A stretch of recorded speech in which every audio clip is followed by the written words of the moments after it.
So I manage the apple portfolio for Craigmore Sustainables New Zealand. Here down in central Hawke's Bay, we've got 136 hectares of orchard, and we've got some orchards up in Gisborne as well. Craigmore's got investments in forestry, in dairy, in kiwi fruit, in viticulture. We've also got some investments in hops and avocados as well. This orchard here in Spring Hill was started in 2019. Groundwork started in 2018. It is 136 hectares within one property.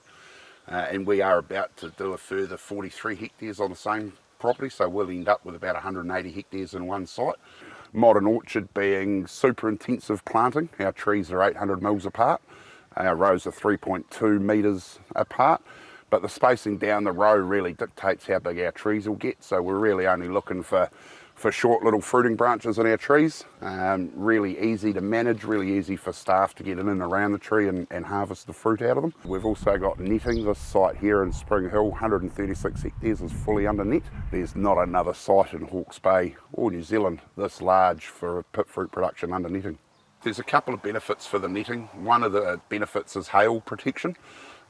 Here, sitting straight underneath the Western Ranges, it also gets quite cold and windy at times.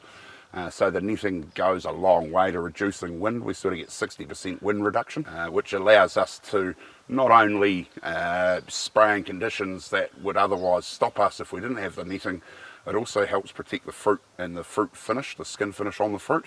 With a lot less wind and a lot less movement of the apples, it just protects them a little bit more. Nets probably hinder frost protection a little bit. So on site we've got 34 wind machines, and those wind machines stick out above the netting. So in terms of pushing warm air down to the ground, we've had to close the spacing of those machines up a little bit. So normally those machines would protect about 7 hectares. Here on this property they're protecting just under 6. So we've just closed them up a little bit to offset the impact of the netting. So trying to pick up on a mesh network across the orchard of sensors, whether that's soil moisture sensors, leaf wetness sensors, temperature sensors, wind sensors. Across the site, 136 hectares, we've got 31 temperature probes and 31 wind anemometers. So we're collecting a lot of data, real-time data in terms of what's happening in this climate. So our irrigation here is a fully automated system.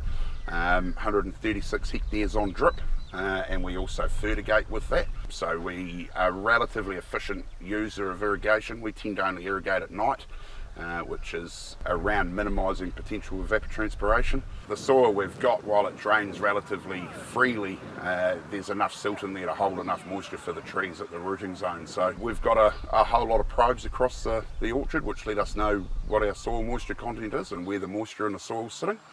And that feeds into our irrigation controller and sort of spits out a recommendation for each area.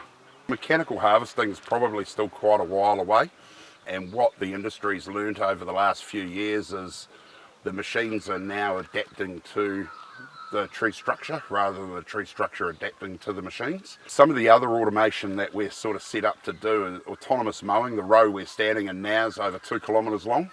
Long rows really gives us a huge efficiency gain when we start thinking about autonomous mowing, autonomous weed spray and that sort of thing. 2 kilometre rows, you put a robot on one end, he's got a long way to go before he pops out the other end of the row. With our orchard layout we use over row sprayers, so we're spraying 3 rows at a time, and we're working in a work stream at the moment to automate a bit more of our spraying and get our sprayers very aware of the trees that they're spraying. So looking at sustainable practices around variable rate spraying and agrochemical and water reduction. There's a positive story around carbon footprint and soil compaction. With the sprayer only transversing every 3rd row as opposed to traditional spraying needing to go up and down every row, we're compacting less soil, we're using less diesel to get the property sprayed. There's 9 apple varieties on the site. It's a total of about 536,000 trees. At our peak full production we'll produce 35,000 bins of fruit, and we'll be able to achieve that with approximately 130 harvest staff. So some pretty good stats coming out of there.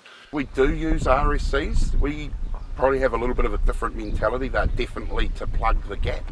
they're not our mainstream workforce, and we've got a couple of models where we're constantly checking in on full-time equivalent hours, and at the moment this site's definitely operating at about a 2-to-1 ratio, so 2 Kiwis to 1 RSC, which is quite a cool story in itself. We definitely prioritise Kiwi employment first.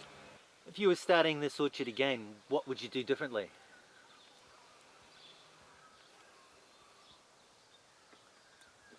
Nothing.